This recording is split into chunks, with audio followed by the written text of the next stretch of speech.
Hello, everyone, and welcome back to Fantasy Friday.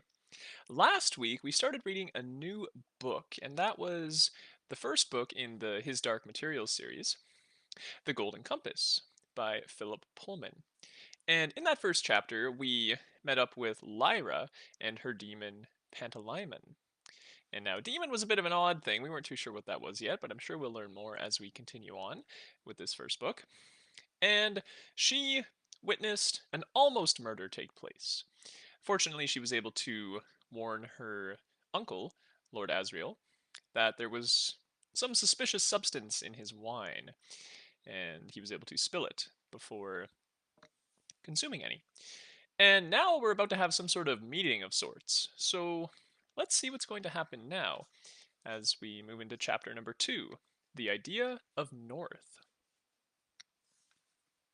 Lord Asriel, said the master heavily, and came forward to shake his hand. From her hiding place, Lyra watched the master's eyes, and, indeed, they flicked toward the table for a second, where the Tokay had been. Master, said Lord Asriel, I came too late to disturb your dinner, so I made myself at home in here. Hello, sub-rector. Glad to see you looking so well. Excuse my rough appearance. I've only just landed. Yes, master, the Tokay's gone. I think you're standing in it. The porter knocked it off the table, but it was my fault. Hello, chaplain. I read your latest paper with great interest.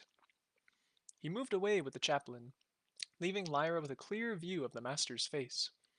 It was impassive, but the demon on his shoulder was shuffling her feathers and moving restlessly from foot to foot. Lord Asriel was already dominating the room, and although he was careful to be courteous to the master in the master's own territory, it was clear where the power lay.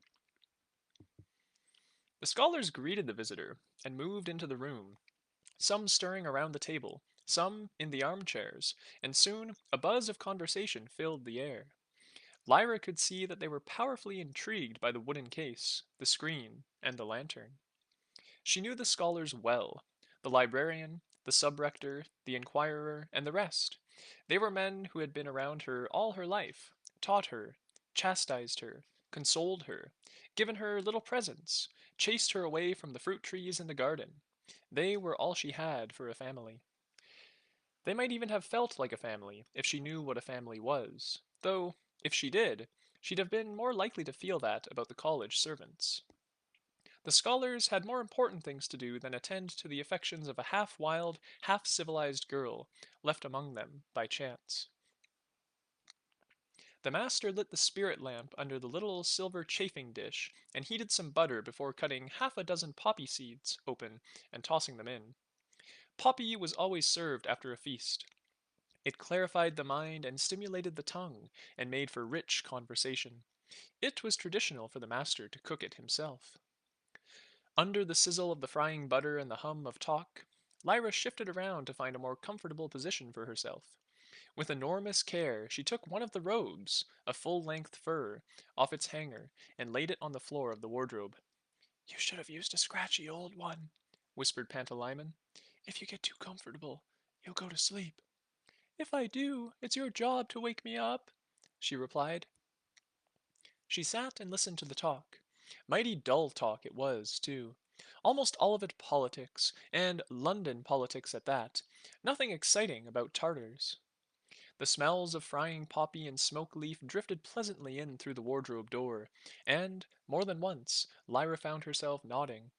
But finally she heard someone rap on the table. The voices fell silent, and then the master spoke. Gentlemen, he said, I feel sure I speak for all of us when I bid Lord Asriel welcome. His visits are rare, but always immensely valuable, and I understand he has something of a particular interest to show us tonight. This is a time of high political tension, as we are all aware. Lord Asriel's presence is required early tomorrow morning in Whitehall, and a train is waiting with steam up ready to carry him to London as soon as we have finished our conversation here. So, we must use our time wisely. When he has finished speaking to us, I imagine there will be some questions. Please keep them brief and to the point. Lord Asriel, would you like to begin? Thank you, master, said Lord Asriel. To start with, I have a few slides to show you.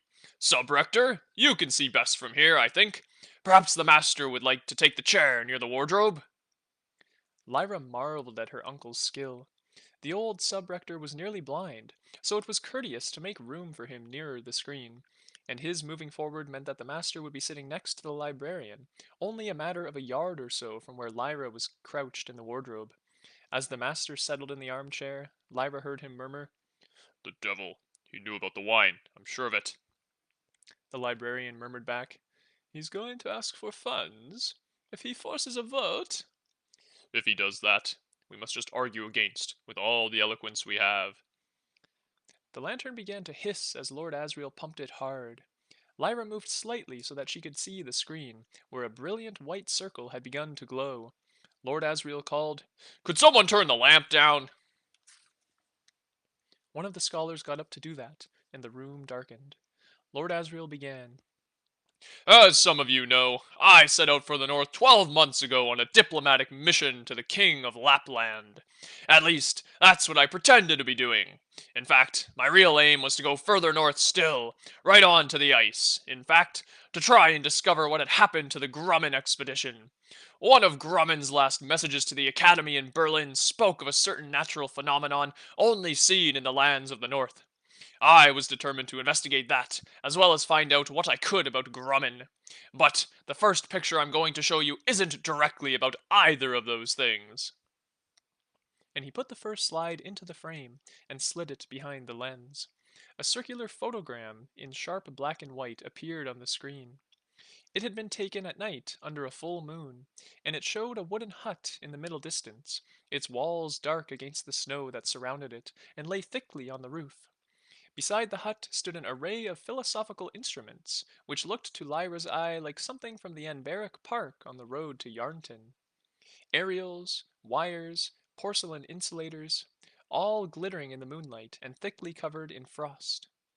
A man in furs, his face hardly visible in the deep hood of his garment, stood in the foreground, with his hand raised as if in greeting. To one side of him stood a smaller figure. The moonlight bathed everything in the same pallid gleam. "That photogram was taken with a standard silver nitrate emulsion," Lord Asriel said. "I'd like you to look at another one, taken from the same spot only a minute later, with a new specially prepared emulsion." He lifted out the first slide and dropped another into the frame. This was much darker. It was as if the moonlight had been filtered out. The horizon was still visible, with the dark shape of the hut and its light snow-covered roof standing out, but the complexity of the instruments was hidden in darkness. But the man had altogether changed. He was bathed in light, and a fountain of glowing particles seemed to be streaming from his upraised hand. "That light," said the chaplain. "Is it going up or coming down?" "It's coming down," said Lord Asriel. "But it isn't light. It's dust." Something in the way he had said it made Lyra imagine dust with a capital letter, as if this wasn't ordinary dust. The reaction of the scholars confirmed her feeling, because Lord Asriel's words caused a sudden collective silence, followed by gasps of incredulity. "But how? Surely it can't! Gentlemen!" came the voice of the chaplain. "Let Lord Asriel explain." "It's dust," Lord Asriel repeated. "It registered as light on the plate because particles of dust affect this emulsion as photons affect silver nitrate emulsion. It was partly to test that my expedition went north in the first place. As you see, the figure of the man is perfectly visible. Now, I'd like you to look at the shape to his left." He indicated the blurred shape of the smaller figure. "I thought that was the man's demon," said the inquirer.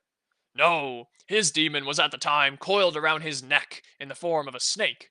That shape you can dimly see is a child." "A severed child?" said someone, and the way he stopped showed that he knew this was something that shouldn't have been voiced. There was an intense silence. Then Lord Asriel said calmly, "An entire child, which, given the nature of dust, is precisely the point, is it not?" No one spoke for several seconds. Then came the voice of the chaplain. "Ah," he said, like a thirsty man who, having just drunk deeply, puts down the glass to let out the breath he was held while drinking. And the streams of dust. Come from the sky, and bathe him in what looks like light. You may examine this picture as closely as you wish. I'll leave it behind when I go. I'm showing it to you now to demonstrate the effect of this new emulsion. Now, I'd like to show you another picture. He changed the slide. The next picture was also taken at night, but this time without moonlight. It showed a small group of tents in the foreground, dimly outlined against the low horizon, and beside them an untidy heap of wooden boxes and a sledge. But the main interest of the picture lay in the sky. Streams and veils of light hung like curtains, looped and festooned on invisible hooks hundreds of miles high, or blowing out sideways in the stream of some unimaginable wind. "What is that?" said the voice of the sub-rector. "It's a picture of the aurora."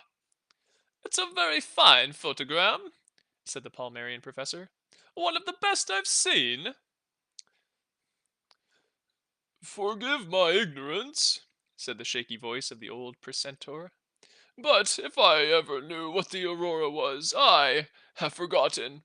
Is it what they call the northern lights?" "Yes, it has many names. It's composed of storms of charged particles and solar rays of intense and extraordinary strength, invisible in themselves, but causing this luminous radiation when they interact with the atmosphere. If there had been time, I would have had this slide tinted to show you the colors. Pale green and rose for the most part, with a tinge of crimson along the lower edge of that curtain-like formation. This is taken with ordinary emulsion. Now, I'd like you to look at a picture taken with the special emulsion." He took out the slide. Lyra heard the master say quietly, "If he forces a vote, he could try to invoke the residence clause. He hasn't been a resident in college for 30 weeks out of the last 52. "He's already got the chaplain on his side," the librarian murmured in reply. Lord Asriel put a new slide in the lantern frame. It showed the same scene. As with the previous pair of pictures, many of the features visible by ordinary light were much dimmer in this one, and so were the curtains of radiance in the sky. But in the middle of the aurora, high above the bleak landscape, Lyra could see something solid. She pressed her face to the crack to see more clearly, and she could see the scholars near the screen leaning forward too. As she gazed, her wonder grew, because there, in the sky, was the unmistakable outline of a city. Towers, domes, walls, buildings, and streets suspended in mid-air. She nearly gasped with wonder. The Cassington scholar said, "That looks like a city." "Exactly so," said Lord Asriel. "A city in another world, no doubt," said the dean, with contempt in his voice. Lord Asriel ignored him. There was a stir of excitement among some of the scholars, as if, having written treatises on the existence of the unicorn without ever having seen one, they'd been presented with a living example, newly captured. "Is this the Bernard Stokes business?" said the Palmarian professor. "It is, isn't it?" "That's what I want to find out," said Lord Asriel. He stood to one side of the illuminated screen. Lyra could see his dark eyes searching among the scholars as they peered up at the slide of the aurora, and the green glow of his demon's eyes beside him. All the venerable heads were craning forward, their spectacles glinting. Only the master and the librarian leaned back in their chairs, with their heads close together. The chaplain was saying, "You said you were searching for news of the Grumman expedition, Lord Asriel. Was Dr. Grumman investigating this phenomenon too?" "I believe he was, and I believe he had a good deal of information about it. But he won't be able to tell us what it was, because he's dead." "No!" said the chaplain. "I'm afraid so, and I have the proof right here." A ripple of excited apprehension ran round the retiring room as, under Lord Asriel's direction, 2 or 3 of the younger scholars carried the wooden box to the front of the room. Lord Asriel took out the last slide, but left the lantern on, and, in the dramatic glare of the circle of light, he bent to lever open the box. Lyra heard the screech of nails coming out of damp wood. The master stood up to look, blocking Lyra's view. Her uncle spoke again. If you remember, Grumman's expedition vanished 18 months ago. The German Academy sent him up there to go as far north as the magnetic pole and make various celestial observations. It was in the course of that journey that he observed the curious phenomenon we've already seen. Shortly after that, he vanished. It's been assumed that he had an accident and that his body's been lying in a crevasse all this time. In fact, there was no accident. "What have you got there?" said the Dean. "Is that a vacuum container?" Lord Asriel didn't answer at first. Lyra heard the snap of metal clips and a hiss as air rushed into a vessel, and then there was a silence. But the silence didn't last long. After a moment or two, Lyra heard a confused babble break out, cries of horror, loud protests, voices raised in anger and fear. "But what? But hardly human! It's been... What's happened to it?" The master's voice cut through them all. "Lord Asriel, what in God's name have you got there?" "This is the head of Stanislaus Grumman," said Lord Asriel's voice. Over the jumble of voices, Lyra heard someone stumble to the door and out, making incoherent sounds of distress. She wished she could see what they were seeing. Lord Asriel said, "I found his body preserved in the ice off Svalbard. The head was treated in this way by his killers. You'll notice the characteristic scalping pattern. I think you might be familiar with it, Sub-Rector." The old man's voice was steady as he said, "I have seen the Tartars do this. It's a technique you find among the aboriginals of Siberia and the Tungusk. From there, of course, it spread into the lands of the Skrelings, though I understand that it is now banned in New Denmark. May I examine it more closely, Lord Asriel?" After a short silence, he spoke again. "My eyes are not very clear, and the ice is dirty, but it seems to me that there is a hole in the top of the skull. Am I right?" "You are." "Trepanning?" "Exactly." That caused a murmur of excitement. The master moved out of the way, and Lyra could see again. The old sub-rector, in the circle of light thrown by the lantern, was holding a heavy block of ice up close to his eyes, and Lyra could see the object inside it. A bloody lump, barely recognizable as a human head.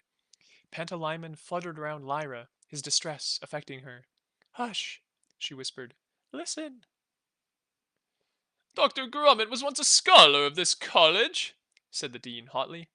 "To fall into the hands of the Tartars! But that far north! They must have penetrated further than anyone ever imagined." "Did I hear you say you found it near Svalbard?" said the dean. "That's right." "Are we to recognize that the Panzerbjorn had anything to do with this?" Lyra didn't recognize that word, but clearly the scholars did. "Impossible!" said the Cassington scholar firmly. "They'd never behave in that manner." "Then you don't know Jofor Ragnarsson," said the Palmarian professor, who had made several expeditions himself to the Arctic regions. "It wouldn't surprise me at all to learn that he had taken to scalping people in the Tartar fashion." Lyra looked again at her uncle, who was watching the scholars with a glitter of sardonic amusement, and saying nothing. "Who is Jofor Ragnarsson?" said someone. "The king of Svalbard," said the Palmarian professor. "Yes, that's right, one of the Panzerbjorn. He's a usurper of sorts, tricked his way onto the throne, so I understand, but a powerful figure, by no means a fool, in spite of his ludicrous affectations. Having a palace built of imported marble, setting up what he calls a university." "For whom? The bears?" said someone else, and everyone laughed. But the Palmarian professor went on. "For all that, I tell you that Jofor Ragnarsson would be capable of doing this to Grumman. At the same time, he could be flattered into behaving quite differently if the need arose." "And do you know Trelawney?" said the dean sneeringly. "Indeed I do. Do you know what he wants above all else? Even more than an honorary degree? He wants a demon. Find a way to give him a demon and he'd do anything for you." The scholars laughed heartily. Lyra was following this with puzzlement. What the Palmerian professor said made no sense at all. Besides, she was impatient to hear more about scalping and the northern lights and that mysterious dust. But she was disappointed, for Lord Asriel had finished showing his relics and pictures, and the talk soon turned into a college wrangle about whether or not they should give him some money to fit out another expedition. Back and forth the arguments ranged, and Lyra felt her eyes closing. Soon she was fast asleep, with Pantalaimon curled around her neck in his favorite sleeping form as an ermine. She woke up with a start when someone shook her shoulder. "Quiet!" said her uncle. The wardrobe door was open, and he was crouched there against the light. "They've all gone, but there are still some servants around. Go to your bedroom now. Take what you say. Say nothing about this." "Did they vote to give you the money?" she said sleepily. "Yes." "What's dust?" she said, struggling to stand up after having been cramped for so long. "Nothing to do with you." "It is to do with me," she said. "If you wanted me to be a spy in the wardrobe, you ought to tell me what I'm spying about. Can I see the man's head?" Pantalaimon's white ermine fur bristled. She felt it tickling her neck. Lord Asriel laughed shortly. "Don't be disgusting," he said, and began to pack his slides and specimen box. "Did you watch the master?" "Yes, and he looked for the wine before he did anything else." "Good, but I've scotched him for now. Do as you're told and go to bed." "But where are you going?" "Back to the north. I'm leaving in 10 minutes." "Can I come?" He stopped what he was doing, and looked at her as if for the first time. His demon turned her great tawny leopard eyes on her, too, and under the concentrated gaze of both of them, Lyra blushed. But she gazed back fiercely. "Your place is here," said her uncle, finally. "But why? Why is my place here? Why can't I come to the north with you? I want to see the northern lights, and bears, and icebergs, and everything. I want to know about dust. And that city in the air. Is it another world?" "You're not coming, child. Put it out of your head. The times are too dangerous. Do as you're told and go to bed. If you're a good girl, I'll bring you back a walrus tusk with a carving on it. Don't argue any more, or I shall be angry." And his demon growled with a deep, savage rumble that made Lyra suddenly aware of what it would be like to have teeth meeting in her throat. She compressed her lips and frowned hard at her uncle. He was pumping the air from the vacuum flask, and took no notice. It was as if he'd already forgotten her. Without a word, but with lips tight and eyes narrowed, the girl and her demon left and went to bed. The master and the librarian were old friends and allies, and it was their habit, after a difficult episode, to take a glass of Brant wine and console each other. So after they'd seen Lord Asriel away, they strolled to the master's lodging and settled in his study with the curtains drawn and the fire refreshed, their demons in their familiar places on knee or shoulder, and prepared to think through what had just happened. "Do you really believe he knew about the wine?" said the librarian. "Of course he did. I have no idea how, but he knew. And he spilled the decanter himself. Of course he did." "Forgive me, master, but I can't help being relieved. I was never happy about the idea of—" "Of poisoning him?" "Yes, of murder." "Hardly anyone would be happy at that idea, Charles. The question was whether doing that would be worse than the consequences of not doing it. Well, some providence has intervened, and it hasn't happened. I'm only sorry I burdened you with the knowledge of it." "No, no," protested the librarian. "But I wish you had told me more." The master was silent for a while before saying, "Yes, perhaps I should have done. The alethiometer warns of appalling consequences if Lord Asriel pursues this research. Apart from anything else, the child will be drawn in, and I want to keep her as safe as long as possible." "Is Lord Asriel's business anything to do with this new initiative of the consistorial court of discipline? What do they call it? The oblation board?"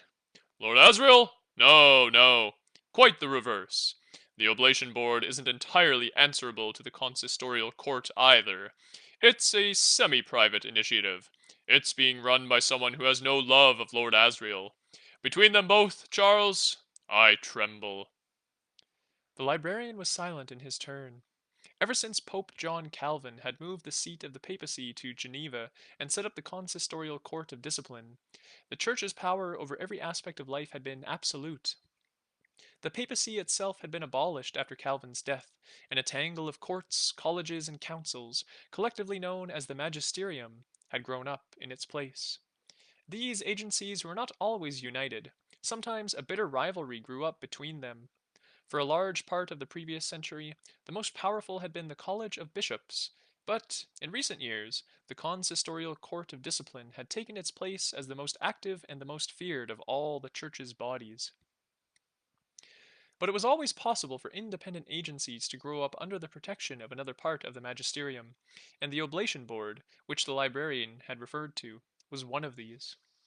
The librarian didn't know much about it, but he disliked and feared what he'd heard, and he completely understood the master's anxiety. "The Palmerian professor mentioned a name," he said after a minute or so. "Bernard Stokes? What is the Bernard Stokes business?" "Ah, it's not our field, Charles. As I understand it, the Holy Church teaches that there are two worlds. The world of everything we can see, and hear, and touch, and another world, the spiritual world of heaven and hell. Barnard and Stokes were two, how shall I put it, renegade theologians, who postulated the existence of numerous other worlds, just like this one, neither heaven nor hell, but material and sinful. They are there, close by, but invisible and unreachable. The Holy Church naturally disapproved of this abominable heresy, and Barnard and Stokes were silenced.